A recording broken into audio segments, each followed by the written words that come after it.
What comes to your mind when you think of war? Is it something beautiful, glorious, and gigantic like Edward de Thie's Long Live the Emperor? Is it the tension or excitement of aiming, stabbing, or shooting? Is it the courage of advancing soldiers? Is it the desire of looting enemy properties? Or is it rather something obnoxious and gloomy, hidden in the depths of our heart that we try all our best to ignore and avoid? Is it the weeping mothers who have lost their children forever? Is it, as shown here in this picture, arbitrary murders of so-called enemies, whether they are soldiers or civilians? Is it the total surrender of our moral conscience when we, like a well-uniformed invading soldier, appreciate our masterpiece of killing without the slightest remorse or sorrow? Here we approach a piece of art by Francis Goya, which contains realistic ugliness, traumatic disharmony, and abject tragedy. The title Goya gave to this painting at the bottom is One Cannot Tell Why, not in this case either. What did the victims do to cause their untimely deaths? Who were they fighting for? Where and when did this happen? We simply don't know. These works, together with 3 other works that we can see in the same room of the gallery, form part of Goya's Disasters of War series. Have a look at the etchings. What first catches our attention may be the impression that they are miserable, that their colors are monotonous. Now come closer and examine the bottom one. Are you weary of the tension? Are you agonized with the scene of strangulation? Are you questioning why the reclining soldier remained so calm and so emotionally distant, though it was him who had just played an active part in the execution? What hatred he had that transformed him into such a cold-blooded devil? The lifeless tree trunks and the deserted landscapes seemed to accuse in vain his atrocities. So basically what happened? Goya created this series in the early 19th century, when Spain was invaded by France under Napoleon Bonaparte. As the Peninsular War progressed, we can witness with Goya the tortures, pillages, rapes, dislocations, and casualties it inflicted. We may readily scream for help when observing the act of torture unfold like the image at the top. We can struggle to inhale the air like the clergymen who are being strangled at the garrote as the middle picture. But here, though the dirty work is already done, we don't feel any sense of relief. The cruelty doesn't just end when the heart stops beating. In fact, our own dignity, like the dignity of this hapless man in the middle of the foreground, was trampled. His pants were stripped down below his knees. Was it because his belt was used as a rope to hang him? Or even worse, was he castrated as part of the torture?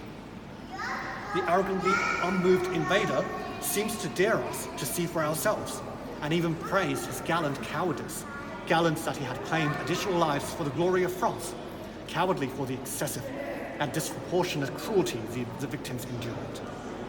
In the background, we can barely notice 2 other people who were hanged. Did they undergo the same ordeal? Unlike the 3 crosses which crucified Jesus Christ and the thieves at Golgotha, here there is absolutely no hope for salvation. Imagine that we zoom out of this picture according to its triangular composition, and make the crime scene infinite, timeless, and universal. We may realize with deep horror that dozens, hundreds, tens of thousands were hanged in the same way in the Spanish wilderness, being left to rot and to be forgotten in their time up till now and way into the future. Urged by our last glimmer of sympathy, we might try to lower these corpses and bury them with respect. But watch out! The exasperated French roars at us like Cerberus of hell in Greek mythology. He exclaims, "Stop, unless you too want to be killed and be enslaved in my realm of darkness." But was the Frenchman the only one here that was morally detached from the crime? Keep this in mind for the moment. Let us take a step back from the details and look at how did Goya achieve such an overwhelming style? First of all, there seems to be no continuous curves in the image. Rather, we see rough and sometimes disorderly lines. There is no area of smoothness and no gap for reconciliation or contest between the various sections of the image to allow us to catch our breath. For example, the bush immediately behind the hanged man at the front appears to be abrupt. There is a lack of diversity of colors that should have presented the effects of light and shade and a sense of distance between this bush and the one further afield. All we can see in terms of the plantations here are large blocks of colors. The roughness of the drawing can also be seen in the ropes, the fabrics of the victims' clothes and their hair, emphasizing the mess of their appearance at the tragic final moments of their lives. Next, the structures of the bodies are not natural. In this picture, we see all 4 human figures being stiff, as if frozen in time and totally numb. The lifeless victims may have just given up their final struggle for life a few minutes ago, while we can feel the evil intention of the Frenchman through his indifference. Right here, we are catching him in his very act of arrogant and rational observation of a disaster which should have evoked strong emotions. Is this really rationality, or rather irrationality and barbarity? Apart from the lines and the structures, the production process of these artworks also helps dramatize the scene. Etching requires the artist to transfer a finished drawing from paper onto a copper plate with an acid-resistant material. Then the copper plate would be placed in a container with acid. The artist needs to be watchful of the duration of this bath, acidic bath, so that the erosion of the copper plate is neither too little to make the final product lack of contrast between deep and shallow lines, nor too much to ruin the work.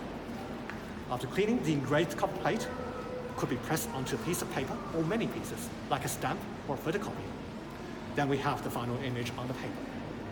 Because this technique presents a poverty of colors, it intensifies the struggle between paleness and darkness, the lesser evil and the greater evil, the hopeless and the absolute hell, like a black and white tragic film. In fact, Goya enjoyed this technique so much that he kept using it for decades, even though he received almost no income from etchings, but had to make a living by painting more traditional works that are pleasing to the eyes. Now you may ask me, why do we have to go through these sufferings with the victims? Remember what I asked you earlier? Is the French soldier the only one who is morally detached from this crime? No. Goya detached himself as well. Like a war photographer of our age, Goya presented us a cruel but real documentary, an accusation against the Peninsular War and all wars in history without pointing at us and telling us what moral lessons we should learn. He created this series not to make his viewers feel pleasant. The ugliness and the revolutionary methods we discussed should not only cause our disgust, but also provoke our thoughts and reflections. Is there a meaningful debate here between the magnificent elevation of war by Edward de Thiers' oil painting and the seemingly unimportant subjugation of morality by Goya's etchings? Is humanity really improved and become civilized and ethical? Or are we all in this hell on earth together? We can equally be the victims and the perpetrators, for who can guarantee us that once we seize power, we would not be as corrupt as this invader? And should wars continue to be glorified? Should people who gain victory by criminal means continue to be commemorated? Are these sufferings caused by our own sins? By saying, I can't tell why, Goya left all of these for us as open questions, and we are the ones to figure them out, so that hopefully the disastrous wars will not repeat itself for too many times. Or maybe it's just an illusory hope, and history is doomed to repeat itself both in art and in our real life.